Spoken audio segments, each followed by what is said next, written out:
안녕하십니까.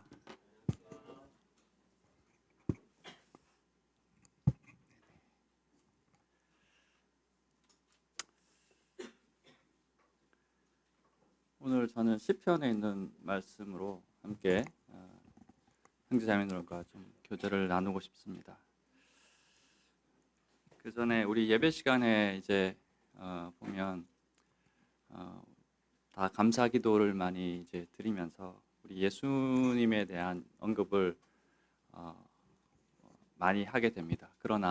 근데 그 예수님에 대한 호칭이 상당히 많습니다. 성경에 보면 예를 들면 뭐 선한 목자이시다, 혹은 주님이시다. 다양한 예수님의 호칭들이 있습니다. 우리와 관계적으로 벌어지는 그런 호칭도 있고, 원래 갖고 계셨던 뭐 말씀이시다, 뭐 생명의 빛이시다, 이런 여러 이름들이 있습니다. 그 이름들은 다 보시면 나쁜 이름들이 하나도 없어요. 그렇지 않습니까? 다 좋은 이름들이에요. 예수님이 갖고 있는 호칭 자체가 생명의 떡, 내가 길, 진리, 뭐 그죠? 어, 다양한 예수님에 관련된 호칭을 한번 생각해 보시면 다 좋은 이름밖에 없습니다. 반대로 우리의 대적인 사탄은 어떤 이름을 갖고 있습니까? 회방하는 자, 속이는 자, 미혹하는 자, 꾀는 자, 옛뱀, 다양한 이름들을 사단은 갖고 있는데 하나같이 다 나쁜 이름들이죠. 그렇습니다. 그 미혹하는 자인 그 우리의 대적인 사단은 지금도 미혹을 하고 있습니다. 우리를 속이는 게 있어요. 그런 생각이 저는 들었습니다. 뭘 속일까요? 우리에게 믿지 않는 사람들은 당연히 하나님이 없다, 이 세상 끝이다, 이렇게 하면서 사람들의 마음을 미혹합니다만은, 우리 믿는 사람들에겐 무슨 마음을 줘서 우리를 어떻게 해서 우리가 하나님과 가까이 할 수 없도록 만들까요? 다양한 것들이 있을 수 있습니다. 근데 그 중에 하나가 하나님을 하나님답게 생각하지 못하게 우리를 만드는 것 같아요. 원래 하나님은 이런 분이신데 미혹하는 우리의 대적자는 하나님은 그런 분이 아니라 이런 분이셔라고 우리를 자꾸만 속이는 것 같습니다. 그 얘기들을 오늘 좀 할까 싶습니다. 우리 시편 50장 50편을 한번 읽어볼까요? 50편 시편 50편 21절부터 읽어보겠습니다. 시편 50편 21절부터 23절까지 제가 읽어보겠습니다. 네가 이 일을 행하여도 내가 잠잠하였더니 네가 나를 너와 같은 줄로 생각하였도다. 그러나 내가 너를 책망하여 네 죄를 네 눈앞에 낱낱이 드러내리라 하시는도다. 22절에 하나님을 잊어버린 너희여, 이제 이를 생각하라. 그렇지 아니하면 내가 너희를 찢으리니 건질 자 없으리라. 23절에 감사로 제사를 드리는 자가 나를 영화롭게 하나니 그의 행위를 옳게 하는 자에게 내가 하나님의 구원을 보이리라. 네, 여기까지 제가 읽었습니다. 기억나는지 모르겠지만 이 비슷한 시편 50편의 말씀을 제가 3년 전에 한번 같이 나눈 적이 있습니다. 우리 생각에는 기억에는 까마득히 없어졌겠지만, 하지만 이거는 그 제가 지난번에 했던 것 뒤편에 있는 얘기입니다. 중복되는 얘기일 수도 있습니다만은 여기는 제사 얘기가 나오죠. 구약 성경에 보면, 레위기에 보면 제사 제도에 대해서 나옵니다. 우리가 다 알다시피. 성경 퀴즈 한번 해볼까요? 잠깐. 너무 쉬워서 웃을 수도 있겠지만, 그래서 제한을 두겠습니다. 65세 이상 되시는 우리 형제자매님들만 해주십시오. 제사에 드릴 수 있는 제물의 종류가 성경에 기록되어 있어요. 제가 6가지 예를 들 겁니다. 이 중에 3가지는 제사에 드릴 수 있는 것이고 3가지는 못 드리는 겁니다. 부정한 그런 제물입니다. 그래서 제가 할 테니까 한번 마음속에 몇 번이 정답이다라고 생각해 보십시오. 1번 소, 이게 가능하지 않은 제물로. 2번 돼지. 됐죠? 마음속에 생각하십시오. 3번 염소. 4번 닭. 5번 비둘기. 6번 돈베기. 자, 이 6가지 중에 몇 번이 제물로 드릴 수 있는 것일까요? 1, 3번, 6번 돈베기였습니다.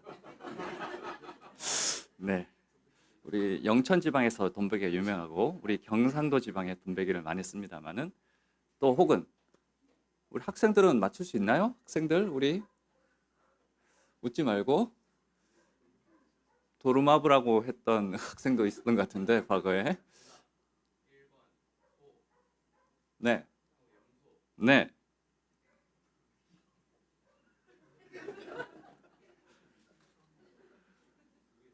비둘기, 닭, 돼지, 돈베기 이 중에 뭐가 있을까요? 그 중에서 어떤 게 가능할까요?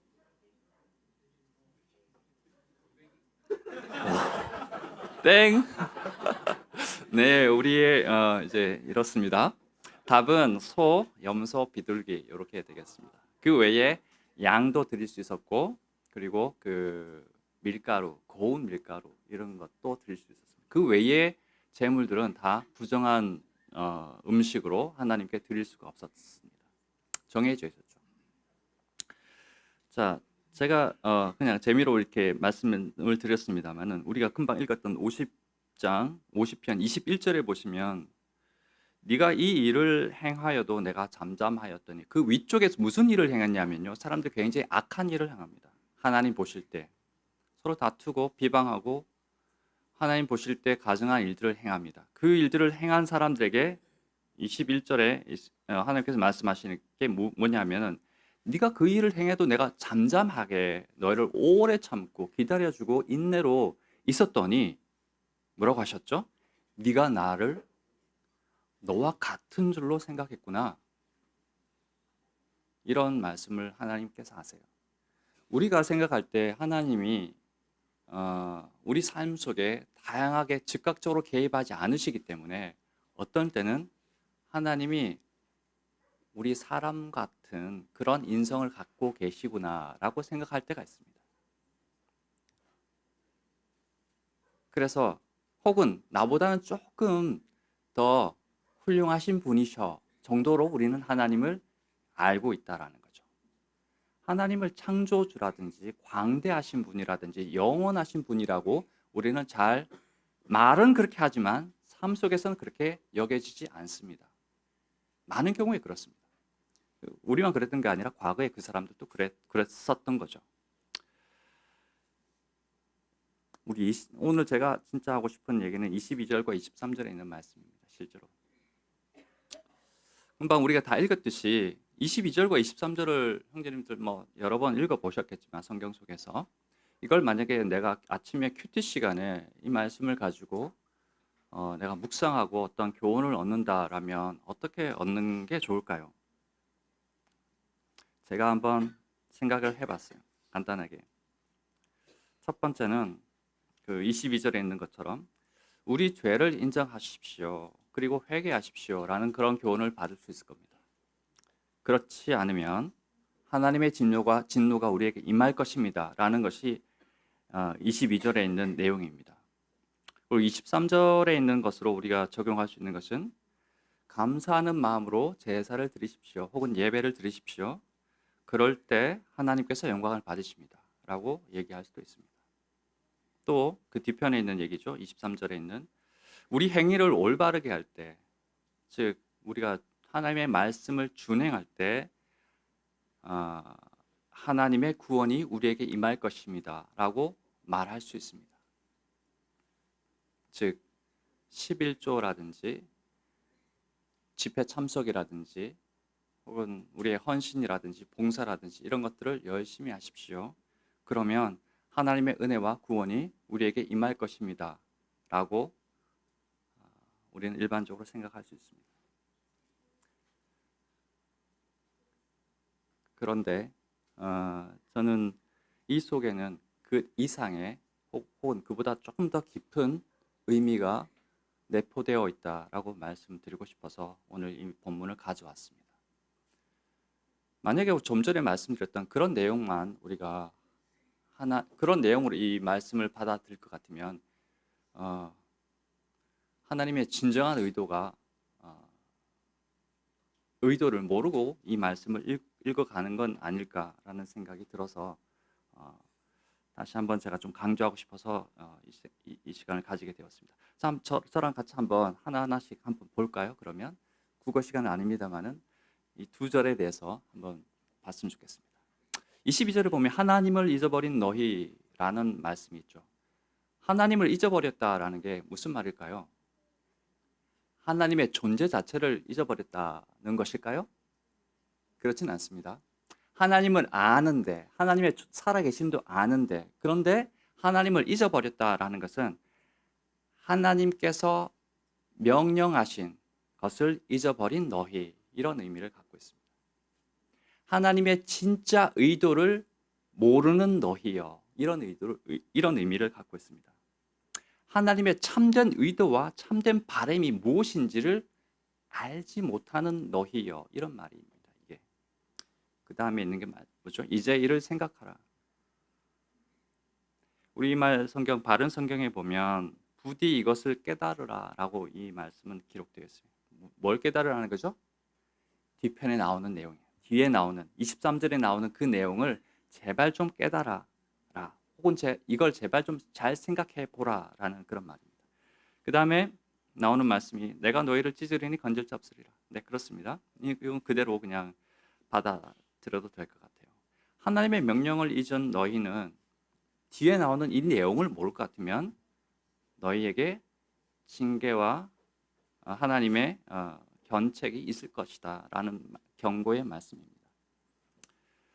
제일 중요한 말씀이 이제 23절에 있는 말씀입니다. 감사로 제사를 드리는 자가 나를 영화롭게 하나니 그의 행위를 옳게 하는 자에게 내가 하나님의 구원을 보이리라.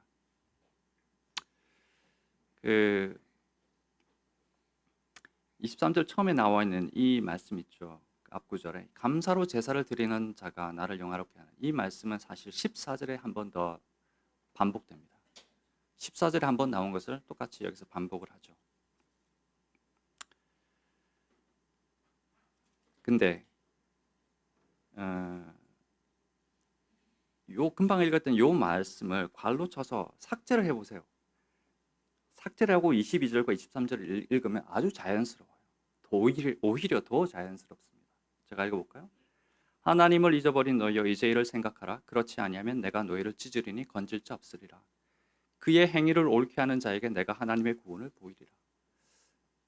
22절과 23절에서 연결되는 내용인데요. 오히려 감사로 제사를 드리는 자가 날 영화롭게 하나니라는 요 관로친 부분이 없는 것이 오히려 더 잘 어울려요. 문맥상. 오히려 이건 생뚱맞게 여기에 들어가 있는 것 같아요.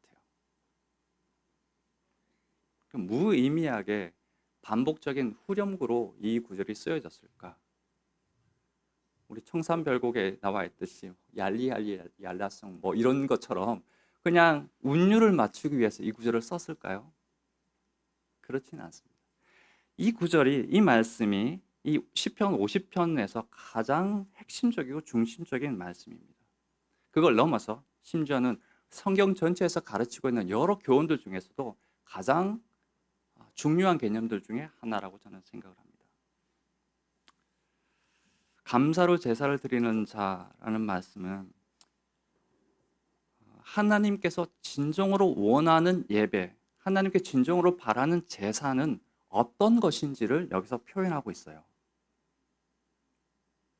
그리고 제사의 본질이 무엇인지에 대해서 이 말씀이 굉장히 함축적으로 우리에게 말씀하고 있습니다. 아까 제가 희생제물로 드릴 수 있는 게 있다고 했죠. 하나님께. 그 양, 염소, 소, 비둘기 이런 것들은 값이 나가는 그런 동물들입니다.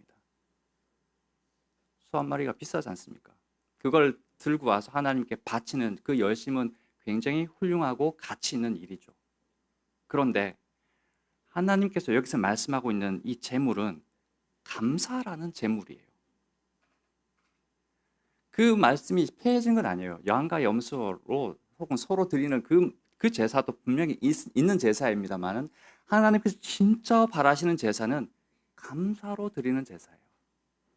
그걸 좀 오해하지 마셔야 되는데, 내가 양을 제물로 드릴 때 감사한 마음으로 하나님께 양과 감사를 같이 드리라는 의미이기보다는 감사 홀로 있는 제사를 말하는 거예요. 좀 이해가 되실지 모르겠습니다. 그건 제가 뒤쪽에 다시 한번 말씀을 드리겠습니다.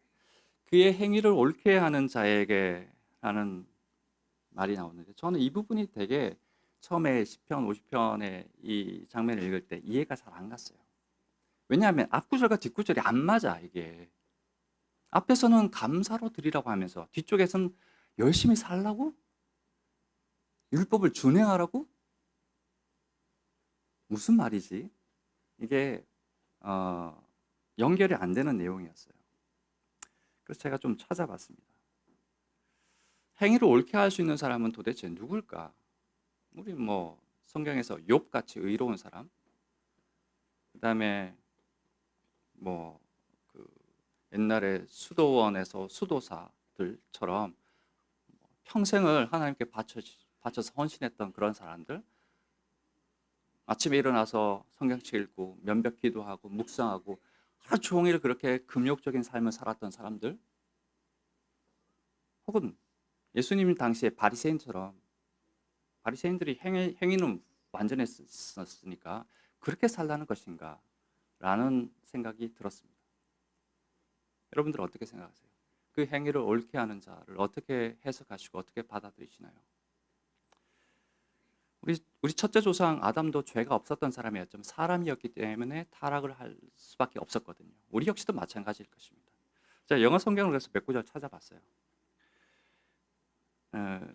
새 생명의 번역인 영어 성경에서 나오는 이 구절에 대한 해석은 나의 길을 따르는 자라고 이제 해석을 할 수 있습니다. 우리는 그 행위를 옳게 하는 자라고 번역되어 있습니다만은 영어 성경 또 다른 성경에서는 NASB 성경에서는 자기 길을 올바르게 정하는 자라고 표현되어 있습니다. 이 구절이. 또 우리가 좋아하는 그 다비 형제님의 그 성경에서 보면 자기 길을 정돈하는 자, 자기 길을 정리하는 자라고 이 구절이 표현되어 있습니다. 왜 여기서 공통되게 길이라는 말이 쓰여졌을까라는 생각이 들어서 원어를 한번 찾아봤어요. 저도 원어를 잘 모릅니다만 요즘은 다 시절이 좋아서 웬만큼 다 찾아볼 수 있습니다. 행위라는 원어는 그 데레크라는 그 원어인데요. 히브리어 원어입니다. 이게 찾아보시면 나중에 H1870이라는 스트롱 코드 번호가 있습니다. 이걸 찾으시면 인터넷 찾으시면 얼마든지 이 장면이 나옵니다. 이 행위라는 데레크라는 의미는 그 뜻이 여러 개 있는데 구약 성경에서 약 700번 정도 쓰여졌고요. 태도, 방식, 습관, 행동 양식, 일의 방식 이런 의미를 갖고 있습니다. 혹은 길, 도로 이런 의미를 이 단어가 내포하고 있습니다. 길이라는 것도 그냥 길이 아니라 여러 번 걸어가서 자연스럽게 만들어진 그런 길을 의미합니다. 이 데레크라는 말이. 그 뒤에 있는 옳게라는 말씀은 숨이라는 그 히브리어인데요. 이것은 구약 성경에서 580번 정도 쓰여졌습니다. 그 스트롱 코드는 H7760입니다. 참고하실 분은 참고해 주십시오. 이 말이 의미하는 바는 그 뭔가를 세우다, 놓다, 설립하다, 새로운 관계를 수립하다, 변화를 일으키다, 이런 용어들로 쓰여졌습니다. 근데 우리 성경에는 이게 행위와 옳게라고 표현되어 있어요. 자, 그래서 이 말씀을 다시 한번 정리를 좀 하면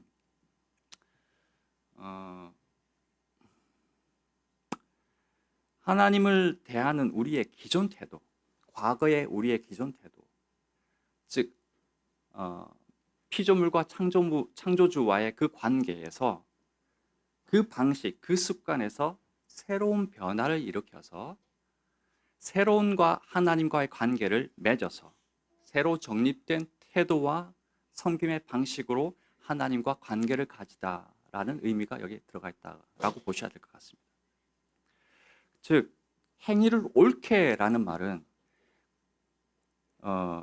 율법의 준수라든지 이런 의미가 아니라 새롭게 정립된 하나님과의 관계를 그것을 새로운 태도로 받아들이고 그 방식을 수용해서 그렇게 살아가라라는 의미가 있습니다.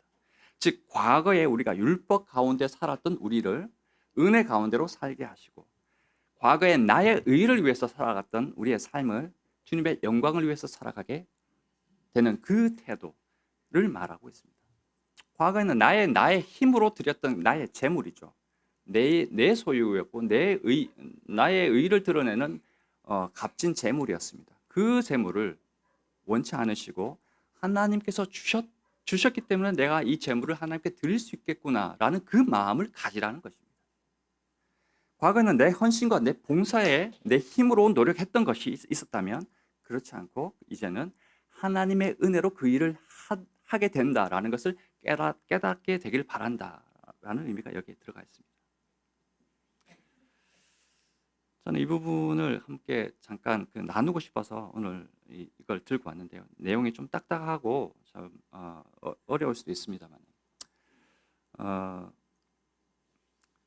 우리 삶의 태도를 하나님과 새롭게 정립하는 것이 매우 중요합니다. 기존에 갖고 있던 우리가 하나님을 무서움의 대상으로 우리를 심판하시고 우리를 지옥에 보내시고 우리를 옥죄이시고 우리를 못 살게 구시는 그 거룩하신 하나님이 아니라 우리에게 은혜를 주시고 항상 좋은 것을 주시는 아까 맨 처음에 우리가 예수님의 이름에서 나왔듯이 그 좋은 이름이 실제로 우리에게 적용된다라는 것을 알게 되길 바라신다라는 거죠.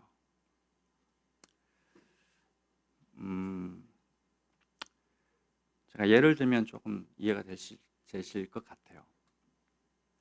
우리가 희생제물이라고 하면 요즘은 뭐 소를 잡거나 염소를 잡는 사람이 없습니다. 하나님께 제사를 드리기 위해서.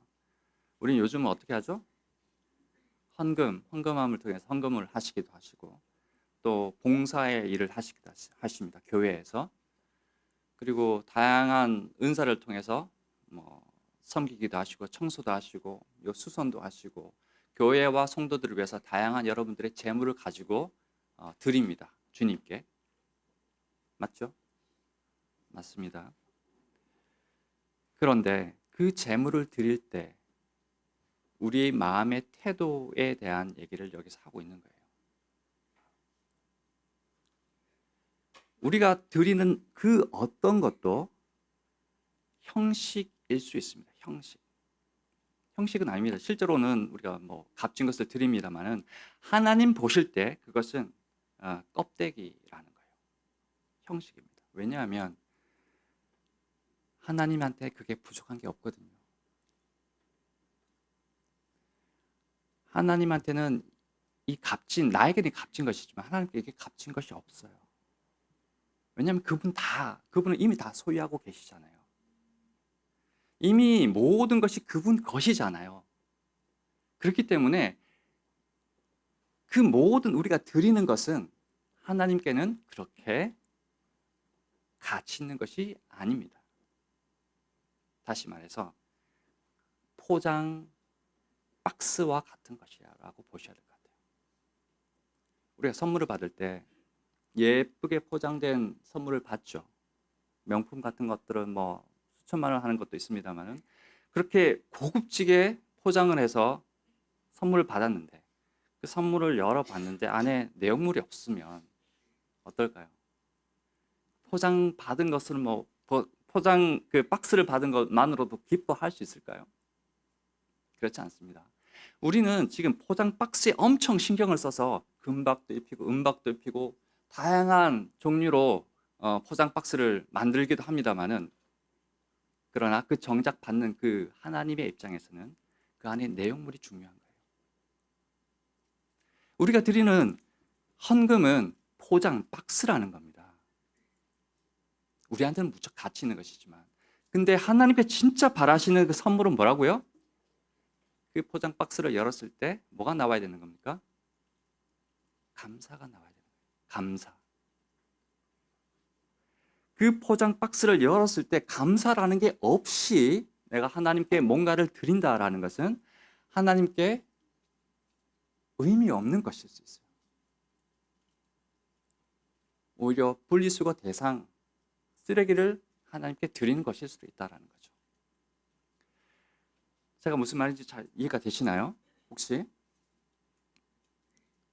우리가 드리는 어떤 우리 몸의 어떤 소산이든 값진 것이든 헌신이든 그 하나님께 드리는 것은 포장 박스인데요. 그 속에 뭐가 들어있어야 되냐면 감사라는 것이 들어있어야 된다는 것입니다. 그래서 우리가 금방 읽었듯이 감사로 제사를 드리는 사람이 하나님을 영화롭게 하는 거예요. 희생 제물로 드리는 사람이 아니라 우리의 11조와 헌금과 봉사로 드리는 그 제물이 아니라 감사라는 그 하나님께서 받고 싶은 건 그겁니다. 그걸 드릴 때 하나님이 영화롭게 되신다는 것입니다. 근데 이걸 잘 생각하지 못하는 경우가 있어요. 내가 이렇게 열심히 했으니까 하나님 기뻐하실 거야. 기뻐하시죠.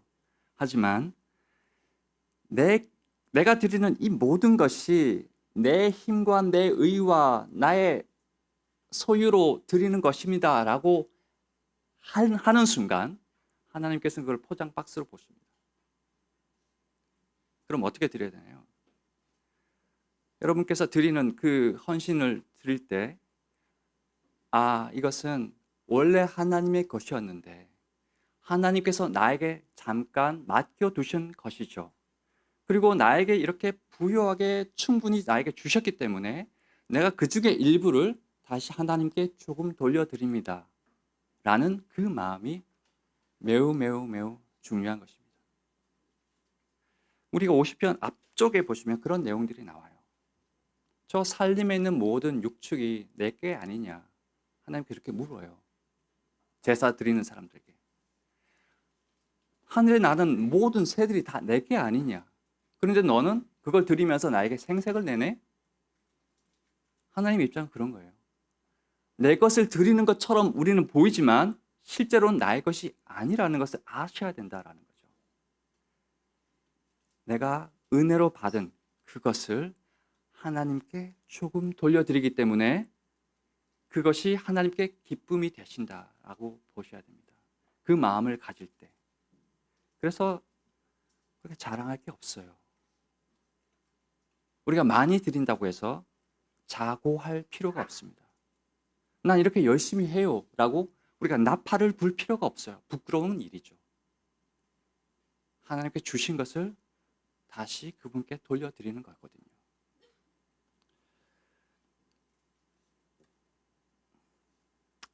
감사를 잘 하기 위해서는요, 생각을 해야 돼요. 깊이 하나님의 은혜를 묵상하고 생각을 할 때 감사가 나옵니다. 스펄전이 그런 얘기를 했어요. 찰스 스펄전이라고 영국의 유명한 목사님이 계시는데 그분이 한 말이 이겁니다. 생각이 곧 감사다. 영어로는 think가 생각이고요, thank가 감사입니다. 어원이 같아요. I를 쓰느냐 A를 쓰느냐에 따라서 생각과 감사는 나눠지는데요, 이것은 굉장히 유사한 말입니다. 우리가 깊은 생각을 할 것 같으면, 하나님을 묵상할 것 같으면 하나님께 감사를 드릴 수 있습니다. 또 스펄전의 한 내용 중에 감사와 관련해서 작은 것에 감사하라, 그런 얘기를 한 적이 있습니다. 그리고 일상생활의 주변 일들에 대해서 감사를 하십시오 라고 우리에게 권한 적이 있습니다. 그것은 우리 주변에 있는 작은 일들에 대해서 우리가 소소한 그런 일들에 대해서도 감사를 할 수 있다는 거죠. 우리는 항상 어떤 목표가 이루어질 때, 내가 바랬던 그 큰 일이 달성되었을 때 하나님 감사해요. 라는 말을 하겠습니다만은, 하지만 그렇지 않고 주변에 있는 작은 일, 내가 숨을 쉬는 것, 따뜻한 햇볕이 따스하게 비치는 것, 혹은 눈이 멋지게 내릴 때, 그 모든 순간, 하늘에 있는 별을 볼 때, 그 작은 것에 우리가 감사를 할 때 큰 것에도 우리가 감사를 할 수 있다라고 그분이 말씀하셨습니다. 스퍼전한 것 중에 유명한 말이 하나 더 있습니다. 모든 것에 감사하라라고 이제 그분이 말씀하시면서, 별빛에 감사하는 자에게 달빛을 주시고, 달빛에 감사하는 자에게 햇빛을 주시고, 햇빛에 감사하는 자에게 영원히 지지 않는 주님의 은혜의 빛을 주신다라는 19세기에 그 살았던 사람의 말씀이었습니다. 그런데 형제자매님들, 고난 중에도 감사할 수 있을까요? 어렵습니다. 실제로 고난을 당하는 사람들 입장에서는 매우 어렵습니다. 오히려 불평과 불만이 쏟아지는 그 상황 속에서 내가 하나님께 감사를 하는 것은 쉽지 않은 얘기입니다. 내가 불의의 사고를 당했을 때 내가 감사할 수 있을까요? 혹은 내가 직장을 잃은 그런 실직의 상태일 때, 혹은 우크라이나와 같은 그런 전쟁의 한복판에서 나는 하나님께 감사할 수 있을까요? 내가 가난한 중에도, 내 자녀가 불행한 일을 당하는 중에도 나는 감사할 수 있을까요? 내 부모님이 굉장히 어려운 상황 속에 노환이 걸려서 불치병에 걸렸을 때 우리는 감사할 수 있을까요? 어렵습니다. 하지만 성경에서는 그렇지 않고 모든 일에 범사에 감사하라라고 기록되어 있죠. 저 역시도 우리 중에 고통을 받으시는 분들이 계십니다. 그런 분들에 대해서 다 공감할 수가 없어요. 그분들의 입장이 되지 않은 상태에서 기계적으로 그럼에도 불구하고 감사하세요, 그건 참 공감하지 못하는 마음일 수 있습니다. 하지만 우리가 어떤 상황에 있든지 간에 거기에서 조금 한 발 떨어져서 내가 당하고 있는 그 일들을 멀리서 쳐다보는 그런 시간을 좀 가졌으면 좋겠다라는 생각은 들었습니다. 하나님은 우리를 이미 자녀로 삼아주시고, 우주를 만드신 그 지존자를 우리로 알게 하셨고, 또 우리 죄를 영원히 사하게 해주셨고, 또 우리의 선하신 목자로 있으셔서 우리를 인도하고 우리를 가르치시고 보호하시고, 우리를 구원하시고, 또 우리를 지키시고, 또 우리의 반석이 되시고 요새가 되시고 우리의 피난처가 되시고 우리의 건질자 되신 그 하나님을 우리가 기억할 때는 감사를 할 수 있습니다. 어떤 상황이 온다 하더라도. 하지만 우리는 태생적으로 굉장히 어리석은 사람이고 미련한 사람이다 보니까 이것을 매 순간에 다 기억할 수가 없습니다. 왜냐하면 우리는 굉장히 작은 것에 집착을 하기 때문에 그렇습니다. 우리 눈에는 크죠. 우리 눈에는 그게 전부입니다만은 하나님 보실 때는 우리처럼 그렇게 크게 보지 않습니다. 내가 당하는 문제에 대해서. 제가 한 가지 예를 들고 마칠까 합니다. 저는 회사에서 다양한 일들을 하는 사람이죠. 예를 들면 전 사장으로서 예를 들면 각 부서에서 일어나는 모든 일들을 다 알아야 되고 관리해야 되고 진행되는 상황을 체크합니다. 예를 들면 이번 달에 매출은 얼마가 되는지, 어떤 영업소들이 잘했는지, 어떤 직원들이 실적이 더 좋아졌는지, 어떤 직원들이 못했는지. 이건 영업과 관련된 얘기죠. 그 다음에 생산과 관련된 얘기도 많습니다. 이번 달에 생산량은 얼마나 잘 됐는지, 안전사고는 없었는지, 자동화 설비는 잘 들어와서 잘 돌아가고 있는지, 효율은 잘 나왔는지, 혹은 구매 부서는 물건을 제대로 싼 값에 잘 샀는지, 여러 외주 업체들한테 가서 단가를 인하했는지, 그죠? 그다음에 신규 직원을 채용할 때 인터뷰를 하는지, 이력서도 다양하게 봐야 되죠. 수도 없이 많은 일들이 벌어집니다.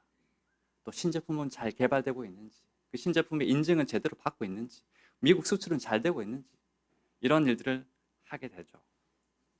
제가 왜 이런 말씀을 드리냐면 한 번은 여러 해 전에 정확하게 몇 년도인지 잘 모르겠습니다. 제가 회사에서 일을 하고 있을 때 저희 아들한테서 전화가 왔어요. 낮에. 아마 그때가 저도 언제인지는 정확히 모르겠습니다만 여름이었던 것 같아요. 아마 방학 때였을 것 같은데 아마 전에 한번 스튜어집회 때 한번 얘기한 적이 있습니다만 태연이가 전화를 해왔습니다. 다급한 목소리로 아파 이렇게. 저는 무슨 일이 났구나, 큰 일이 벌어졌구나. 둘이서 이제 방학 시간이라고 저는 생각했어요. 소연이랑 둘이 있으면서 무슨 일이 벌어졌구나. 애가 팔이 부러졌거나 아니면 비싼 가전제품이 파손됐거나 아니면 뭐 다리가 뭐 이렇게 피가 났거나 내가 지금 무슨 일을 벌어질지 잘 모르는 상태에서 긴장하면서 그런데 태연아 하면서 저도 전화를 받았죠. 근데 우리 태연이가 하는 그 고민은 이거였습니다. 아빠 집에 거대한 파리가 나타났어. 왕파리가 나타나서 소연이 자기 동생 옷에 붙어서 있기도 하고 저기저기 날아다닌다는 거예요. 저는 그 얘기를 듣고 굉장히 마음에 안심을 했죠. 큰일은 아니었구나 하면서 귀엽죠. 그 말을 들으면 제 입장에서는 제가 기존에 하고 있던 일들과 우리 아들 태연이가 갖고 있는 문제는 굉장히 큰 차이가 있었어요. 저에게는 그 왕파리가 집에 10마리 있어도 상관없어요. 저한테는 가서 잡으면 되니까. 그런데 우리 아들 태연이와 소연이한테는 그것이 엄청 큰 문제였습니다. 그래서 일하고 있는 아빠한테 전화할 만큼 다급하고 급박한 일이었어요. 제가 왜 이 일화가 기억나냐면 우리 주님도 이렇겠구나 라는 생각이 들었어요. 우리가 주님께 아뢰는 그런 고민들이 주님께는 이렇게 들릴 수 있겠구나. 나에게는 전부인 것처럼 보이는 이 문제가, 나에게는 엄청 심각하고 내 인생을 좌우할 것 같은 이 문제가 우리 주님께는 그냥 파리처럼 느껴질 수 있겠구나라는 생각이 들어서 오늘 이걸 함께 나누고 싶었어요. 왜냐하면 우리 주님은 어떤 일을 하고 계세요?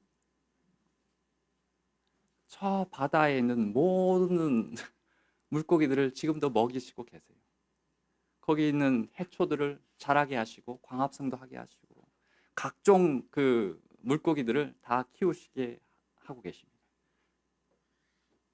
강과 호수에 있는 생물들도 다 먹이셔야 되죠. 공중에 나는 새도 먹이셔야 되죠. 들에 핀 저 들풀도 입히셔야 되죠. 지구도 자전하게 만드셔야 되고 공전하게 만드셔야 되죠. 태양도 이글이글거리게 계속 불을 떼셔야 되죠. 중력도 끊임없이 발생할 수 있도록 계속 에너지를 공급해 주셔야 되죠.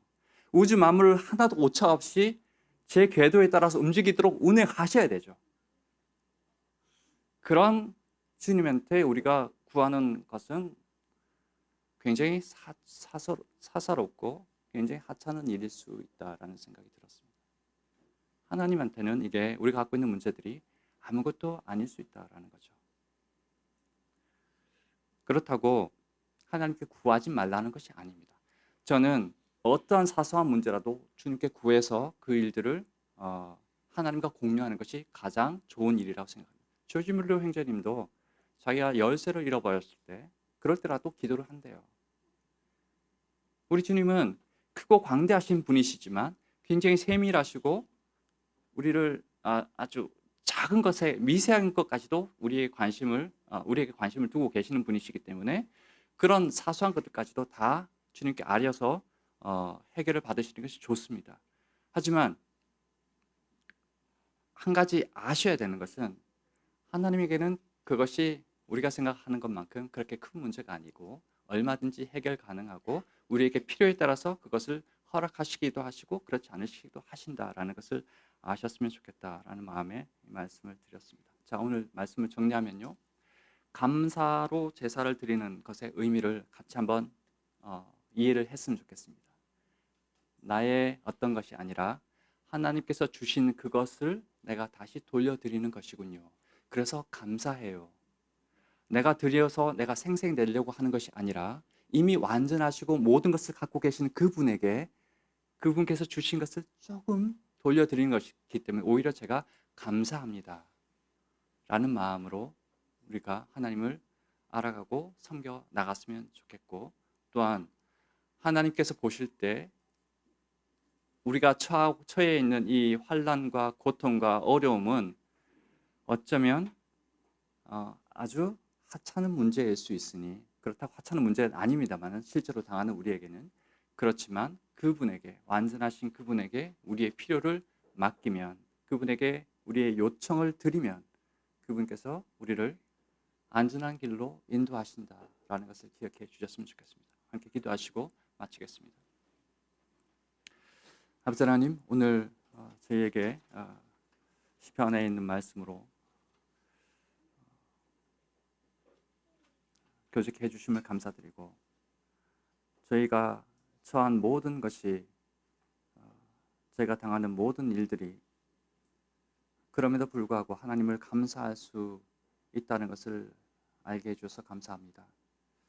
그래서 저희가 범사에 감사할 수 있는 사람으로 저희들을 삼아주시고, 또 주님의 크신 은혜를 깨닫는 자들로 저희들을 삼아주셔서 감사드립니다. 저희들의 눈을 계속 주님 밝게 보여주셔서 하나님의 진짜 숨은 의도를 저희가 알고 거기에 맞게 저희가 하나님을 인식하고 살아갈 수 있도록 도와주시길 바랍니다. 감사드리며 예수님 이름으로 기도드립니다.